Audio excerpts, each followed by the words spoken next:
All right, guys, we are back on the podcast today. I am sitting with Mr. Austin Turner with Turner's Fine Furniture. Well, thanks for having me. Absolutely. I'm so glad you can make time for us today. Sure. Looking forward to providing some value to our viewers. We've got a lot of different topics here we could cover, but the first thing is I want to talk about Austin Turner and just your relationship with Turner's Furniture. Well, my brother and I are fourth generation owners of the company, and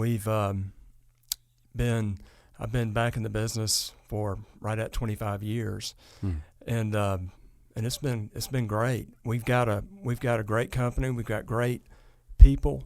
Our customers are unbelievable, and it's not something that happens overnight, but it does take great people that enjoy taking care of the customers and doing, just treating them like they want to be treated. So there's no tricks, there's no gimmicks, there's no arbitrage and going from zero to hero really fast.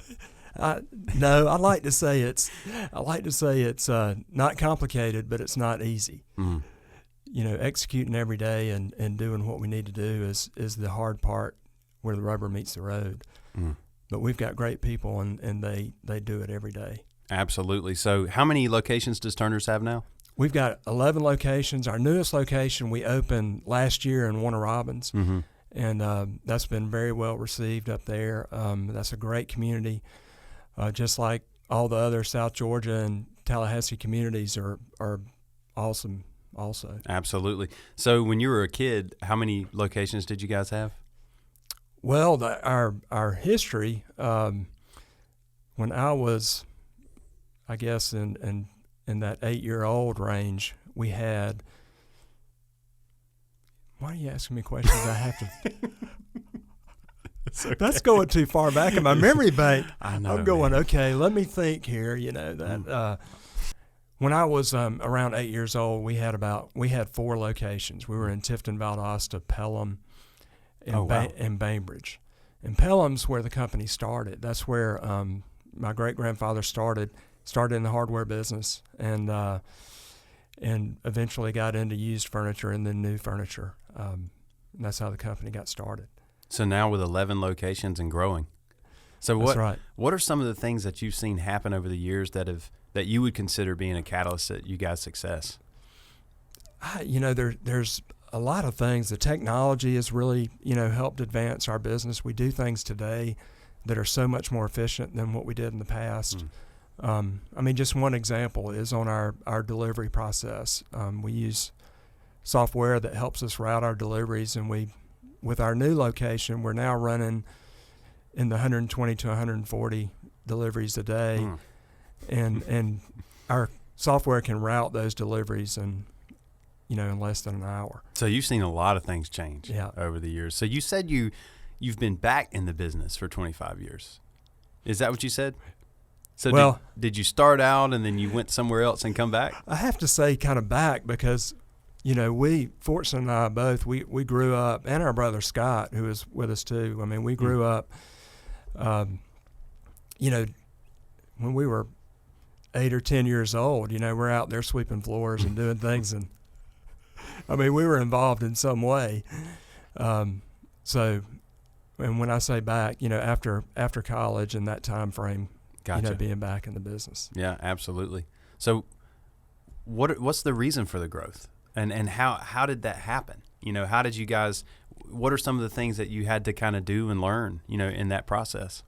Well, I think a lot of it is, can go back to our grandfather and my father and the leadership and vision that they provided that we're we're carrying forward now.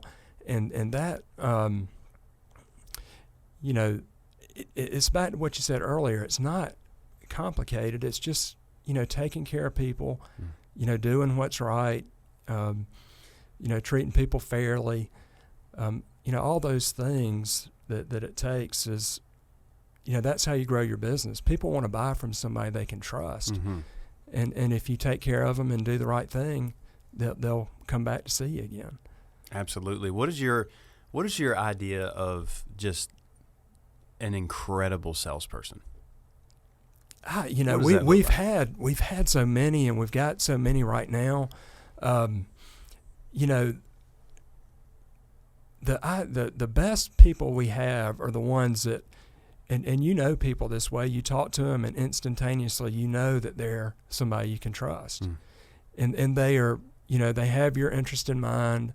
It's not about me. It's more about you. I want to take care of you. I want you to be happy. It's just an unselfish approach, and those are the ones that that are the most successful. Absolutely. So empathy and humility go a long way. That's right. Being a good salesperson. Because I think a lot of people think a great sales, or they have this vision of these salespeople are just loud, they're spontaneous, they're whatever. But in my experience, some of the best salespeople I've ever met, they don't really talk a whole lot. No, that's right. It's crazy. And you bring up a good point, because the best ones are great listeners. Yeah. What advice would you have, Austin, to someone who's either running a sales team or has a business or wants to be an entrepreneur, or what's some advice you could give them on finding good salespeople? That is, I need some help in that area too. And this economy we're in is really challenging out there. I mean, it's things are going so well for our economy, but it really, the best people we've found have been through people that we know, people that know us and we know them, and we're able to talk and say, hey, do you know of anybody that you think would be a good fit for us? That's how you find the best people. Now we do a lot of other things too, to find people, and we find good people other ways, through using, Indeed and those type of services, to find great people. But the best ones are usually word of mouth. That's cool. What are some mistakes you guys have made that you've learned from in kind of growing and shaping Turners? On mistakes, I mean, I would say that one thing that we've learned in recent years is where to focus our resources and where we'll get the best return. And on the markets we go in, make sure that the market is the right size and the right demand for the investment that we're going to put in that market. And we've had some markets that we thought about going into where we had to back up and say, hey, let's not do that. That we'll be better served if we go to this larger market. So you've kind of learned how to do a little bit better research over the years. Yeah, that's huge. So you were kind of going in the direction of innovation earlier. We were kind of talking about some of the technologies and stuff like that. But how does a place the size of Turner's at this point in 2019, getting closer to 2020, what do you see that has changed in the last 5 or 6 years, and how can Turner's position itself to grow with the innovations and technology and changes in the marketplace?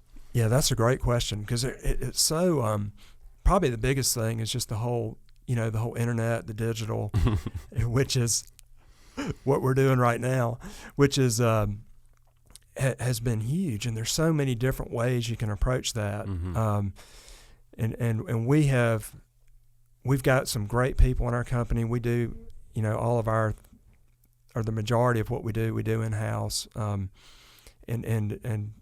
they are always looking for new and better ways, and it changes. What we did 6 months ago, I mean, it's obsolete. Now we got to do something different. So it's constantly evolving, and there's something new, whether it's our website or, the Facebook, Instagram, all the different things we do. But, there's something tomorrow that's going to be different. It's true, man.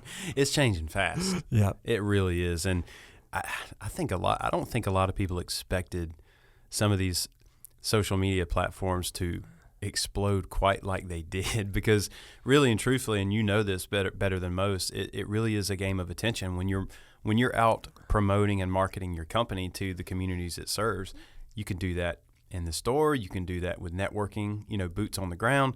But when you're coming at it from a marketing strategy standpoint, advertising standpoint, you got to know where the attention is. Yeah. And so it's crazy, but I think there's a huge opportunity. Oh yeah. Yeah, and we're not near tapping into where we need to be with it. But we're much better today than we were yesterday. It's exciting though. Yeah. It really is. And I would say to encourage companies out there that are struggling with, new strategies for how to promote their company and stuff like that. Obviously, it's what I do on a daily basis, but I would say, experiment, like get out there, try things. What would you say to that? I would agree with that 100% because we're trying new things right now that are really, paying off. And the great thing about the, the internet and the digital world is it's just so cost efficient. Mm-hmm. I mean, you can make things happen with very little expense. Absolutely. It's funny because the people in the 90s that caught on to the Google AdWords thing, I mean, they were getting 5 cents a click back then, where now it might be $80. Things, supply and demand. Yeah. Trying to figure out, where, like you said, the best place. How do I make a penny a dollar? Where can I put, our content in front of the right people? How do we do that for the most efficient way? I think that's huge. I think people struggle with that because a lot of companies have been doing things the same way for so long. That's right. Because TV, radio, newspapers, they stuck around for a long time. And some things changed here and there, but like now, things are changing like every month. Right. That's right. Crazy. It's absolutely crazy. I wanted to ask you this. I wanted to see how you would respond to the question, what's the difference between sales and marketing? To me, sales is kind of back to what we were talking about earlier. Sales is about how relationships, how do I create a great relationship with this person and build the trust and just be honest and treat them fairly and do the right thing and have a relationship that'll be ongoing. Marketing is more, how do I get the potential customers that are out there in my door? Mm-hmm. How do I get them, to come see me? Because it's all about, I've got to keep the customers I've got, and I've got to get new ones. So the marketing is more about getting the new ones. It's so interesting you say that because I think it's obvious that as business owners, upper management, business leaders, whatever, you want to focus on customer service. You want to focus on who you're serving, but at the same time, customer acquisition. I think when customer acquisition gets put to the back burner, it's tough because you always got to have new ones coming in, right? How do you manage customer service and acquisition at the same time? Well, it's you just do it. I mean, it's I don't know. It's Nike. Just a constant, right? You just you've got to execute. And I would back up a little bit and say that the marketing side, that relationship is important on the new customer side too, because that word of mouth is so huge. Mm-hmm. And the internet is a part of that too. That's another thing that's so different today is, it's critical to take care of our customers because they've got such a platform to let and everybody else in the world about how, you failed if you do. Mm-hmm. So it's critical that you don't fail and you take care of them and you keep them coming back. Yeah. People ask me very often, if they get a negative comment, they're like, how do we deal with a negative comment? And I don't think anybody has the perfect answer, but I do think that if you are engaged in these platforms and you have a lot of positive comments, I think the negative one becomes, pretty much obsolete to everyone else. And usually, a negative one, I mean, nobody's perfect. Everybody will drop the ball every now and then. And what those people want is just, for you to take care of whatever the issue is. So right. Whenever we get those, we're always, right on it. And, I'm sorry we dropped the ball on this, but we will make it right. And that's what we do. How cool is that, though, that you can say that publicly now so that other people, when other people see that and say, oh, my gosh, they got a negative comment, but they responded to it. Oh, yeah, you've got to respond. Mm-hmm. I mean, that's I don't know, and that's just the way we've always been. If we got an issue, we want to take care of it. Yeah, so you feel like transparency goes a long way, no? Absolutely. Yeah, man. I tell you, this whole social media thing is funny because 5, 6, 7 years ago, a lot of company owners, a lot of business owners were saying, I hate Facebook, I hate this, I hate that, I hate this. But really and truthfully, these platforms are dumb. These platforms are just things. They're just pipes. And people fill them up with stuff. So really, it's just people. Yeah. it's exposing, it's a lot easier for people to sit behind their computer and make a comment publicly than it is for them from a podium. I think it's an opportunity. I really do. And I know that you guys have taken advantage of that in a great way in a lot of ways. So 5 years down the road, where do you kind of see things going with Turner's? Well, we're constantly in growth mode. I mean, we're not a big, we're going to go out there and open 5 stores this year kind of company, but we're looking for opportunities. And, we just kind of let the markets, determine where we go, what looks like it will be a good market for us, that has a need and that we can serve, and we look for those opportunities and take advantage of them. The last one, that we opened was the store in Warner Robins, and that was just a perfect fit for us with our central office being in Tifton. I mean, it just is perfect. The distribution center? Yes. Tifton? So we serve that market out of Tifton. I mean, all of our markets we serve out of Tifton with delivery and service and everything as far as the product. So it was a perfect fit, and we'll just keep looking for other opportunities like that, and steady conservative growth. I think to an outsider, maybe to a normal person who's not an entrepreneur, I think a lot of times people may look at a company the size of Turner's now and go, why would they want to grow anymore? And I think the question I'm trying to get to here is about complacency. I've seen people build these awesome businesses, and they get to a certain point and they're just done. They're just like, I'm good, and then it starts going down. Right. What do you feel about that? I mean, that's what happens. You've either you're either growing or you're not, and if you're not, you're on your way out of business. So you've got to keep growing.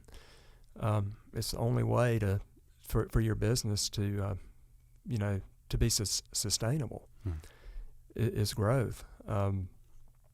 Once you, just like you said, once you stop growing, you better go ahead and get out then. It's crazy. I mean, you look at Sears, you look at Toys R Us.